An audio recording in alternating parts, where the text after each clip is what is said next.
Pagpalang araw po mga ka-backyard, welcome sa isa na namang episode ng Backyard Farming.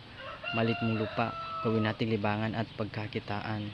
Ayan na po ang update sa ating mga naitanim ng kamatis. At saka yung iba pong pichay ay na-harvest na po natin at ibinenta na po. Ang iba po ditong kamatis ay nagsisibungan na po. Ayan po, at yan, maliliit pa.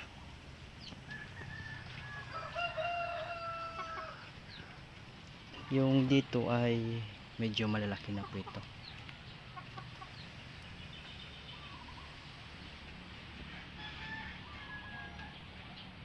Yung okra po natin, ayan, kung makikita nyo po ay kukunti na lang po yung ating mga pechay. Yung iba kasi ay magulang na, kailangan nang i-harvest.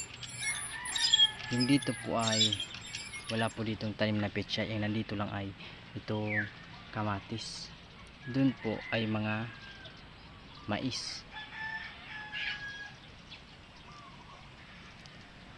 Ang na-harvest na po natin na pechay yung sa unan po, yung dun po. Yung dito ay pwede na rin ito.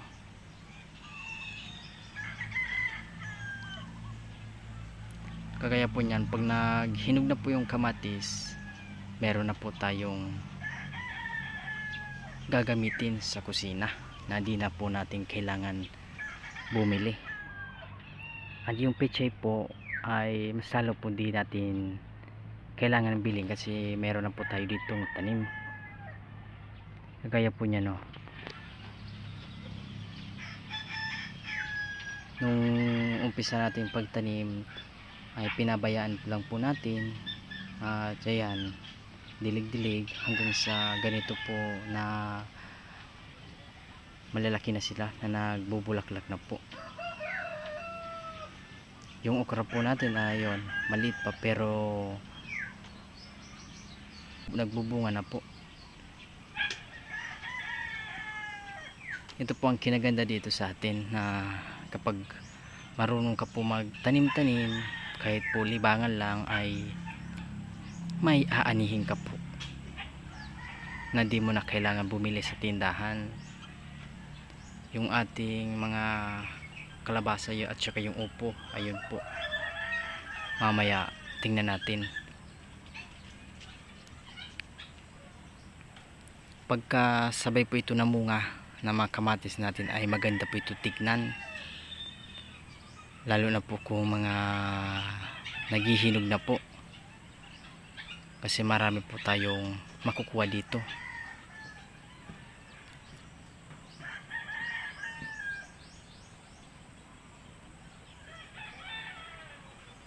Tumanim po tayo dyan ng mais para ayan po yung sweet corn na pwede po natin ibenta sa palengke na niluluto po. At kung may reject naman po ay pwede po natin gawing pampatuka sa ating alagang mga manok. Ayan po, maganda po ang panahon dito sa amin, kaya po ayan ang update dito, inaalisin ko po ng damo. At ayan, yung ating saging di pa naman na bubunga, at saka yung mga sahab po niyan ay kinukuha po natin para di po makapinsala sa ating mga iba pang tanim dito.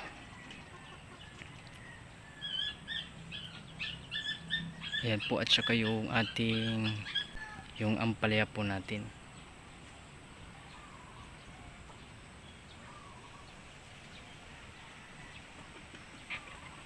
At saka nandito po yung may pechay po kami dito na tatanim pa dito pag naubos na po yan, para may kasunod po, para tuloy-tuloy po ang ating ani at tuloy-tuloy din ang ating pagtatanim.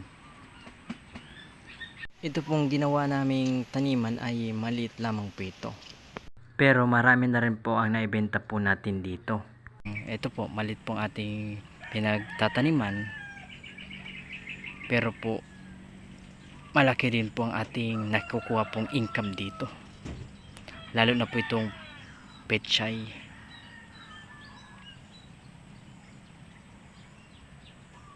Pagka ito rin pong kamatis ay sabay-sabay rin po itong magbunga, mahinog, ay pwede din po natin itong ibenta.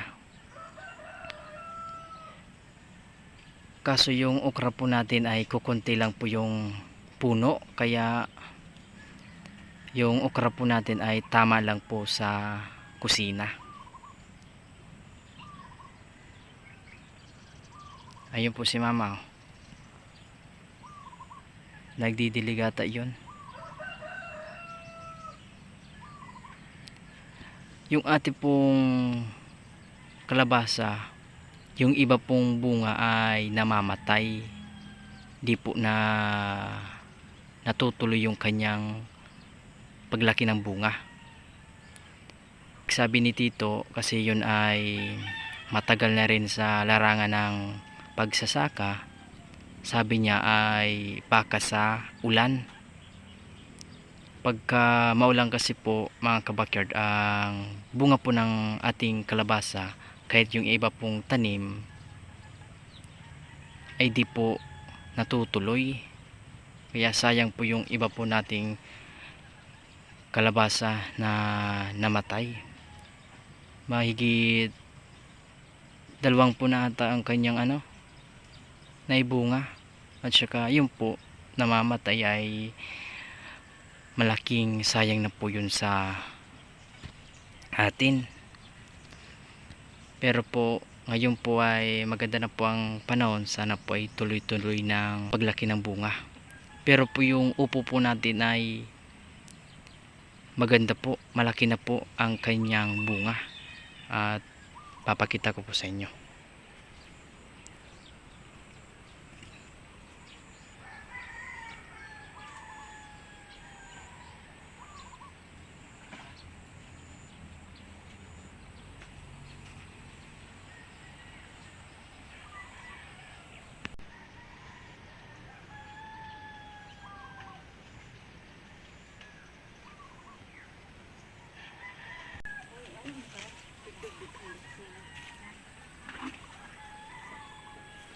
Ito po mga kabakyard, ito po pala mga kabakyard na idinidilig ni mama ay may bitchin po ito. Ito, kunti na lang, pampabulaklak po kasi ang bitchin, kaya yan po.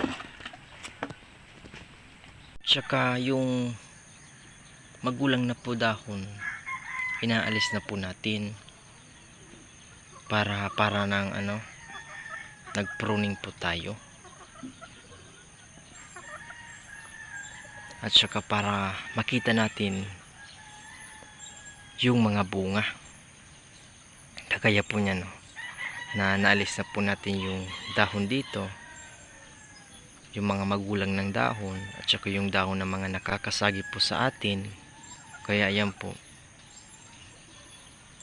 pagka pumunta po tayo dito, hindi na po tayo masasagi. Yan po. At saka pag yan po ay nabulog, pang-abono na rin po yan dyan sa ating kalabasa.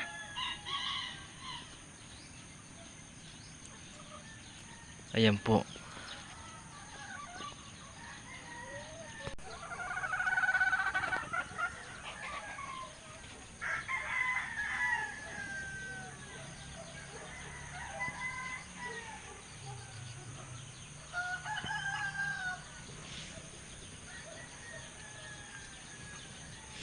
At meron tayong ditong saging. Ayan.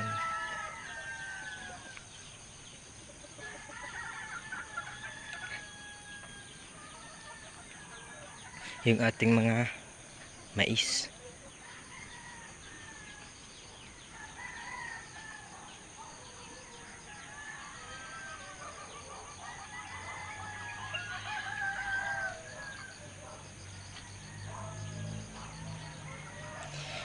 Yung iba po natin ditong sibuyas, yung spring onion po, inilipat ko po doon. Ayun po. Yung iba kasi parang nandidilaw ang kanyang dahon, pero ito po, ayan, ito po ang pinaka malusog na spring onion natin dito, kaya po hindi ko po na po inalis. At saka yung tanim natin ditong luya, ayan, meron na po tayong luya. Sana marami ang kanyang laman pagdating ng kanyang pamumunga. At saka yung ating, ayan po yung ating okra. Ang tanim po natin dito ay yan, bali 4 pa lang po ang namumunga.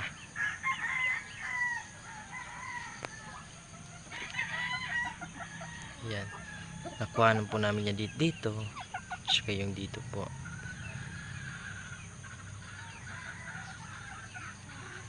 Dito pa, ayan po. Ito.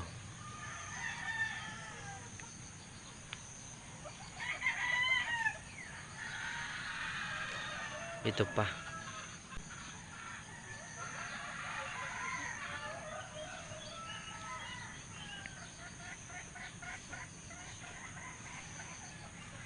Meron po tayo ditong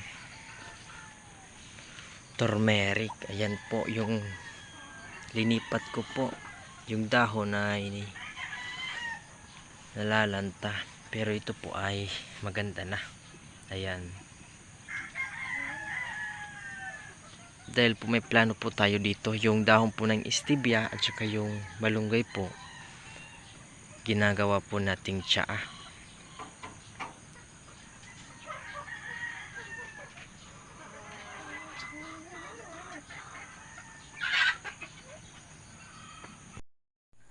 Ito po mga kabackyard yung binalad po nating malunggay at saka yung stevia po.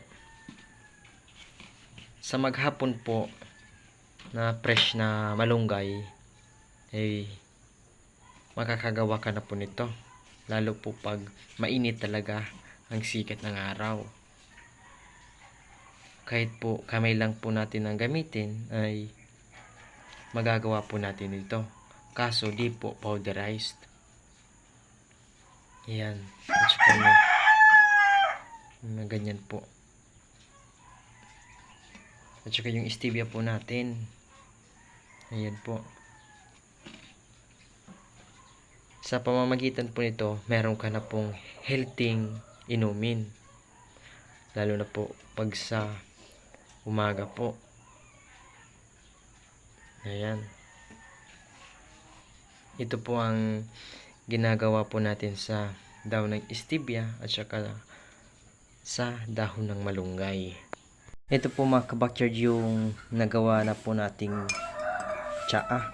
Yan po, meron lang po tayong tea bag at ilagay lang po natin yung dalawang ingredients. Meron na po tayong inumin, kagaya po niya, no, talagang tsaa po ang kanyang kulay.